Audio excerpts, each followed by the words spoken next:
ప్రస్తుతం 'big boss' హౌస్‌లో Bharani medical రూమ్‌కి వెళ్ళి వచ్చిన తర్వాత హౌస్‌లో కూర్చొని సుమన్ శెట్టి, తనుజ, రాము రాథోడ్, భరణి వీళ్ళు నలుగురు మాట్లాడుకుంటున్నారు. అయితే ఇమాన్యుయల్ మధ్యలో భరణి టీమ్‌కి సపోర్ట్ చేసి మధ్యలో బ్రేక్ ఇవ్వడంతో రాము రాథోడ్ జాయిన్ అయ్యాడు భరణి కోసం టాస్క్ ఆడి హౌస్‌లో ఉండటానికి. ఇక భరణి మాట్లాడుతూ ఏదేమైనప్పటికీ రాము రాథోడ్, నువ్వు చాలా బాగా గేమ్ ఆడావురా, నిజంగా నువ్వు అనేవాడివే లేకుంటే మనం తీసుకువెళ్ళి టాస్క్ వాళ్ళ చేతుల్లో పెట్టేవాళ్ళమంటూ భరణి మాట్లాడుతున్నాడు.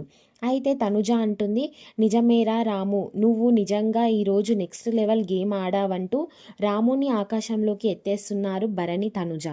ఇక సుమన్ శెట్టి మాట్లాడుతూ, నువ్వు అసలు ఎంత మంచోడివన్నా మంచి వాళ్ళకి అన్నీ జరుగుతుంటాయని అంటారు కదా, అది నిజమే. ఏది ఏమైనప్పటికీ నువ్వు 'బిగ్ బాస్' హౌస్‌లో ఉండాలి అన్నా నువ్వు ఉంటేనే మాకు ధైర్యంగా ఉంటుంది. నువ్వు వెళ్ళిన తర్వాత ప్రతి ఒక్కరు కూడా వాళ్ళ గేమ్ యొక్క స్ట్రాటజీ మార్చేసుకొని వాళ్ళ కన్నింగ్ బుద్ధి బయట పెట్టారంటూ సుమన్ శెట్టి చెప్పుకొచ్చాడు భరణికి. దీనితో భరణి, హౌస్‌లో ఉన్న మీకే అలా అనిపిస్తే బయటికి వెళ్ళి అన్నీ చూసి వచ్చాను, నాకెలా అనిపిస్తుంది, ఎవరికి ఎప్పుడు ఎలా ఇచ్చేయాలి అన్నీ రాసి పెట్టుకున్నాను రా. సో ఫైనల్గా ఇక్కడ నుంచి వెళ్ళే ముందు అందరికీ ఇచ్చే వెళ్తా, సంజనాకి, ఇమానియల్కి అందరికీ ఇచ్చే వెళ్తా.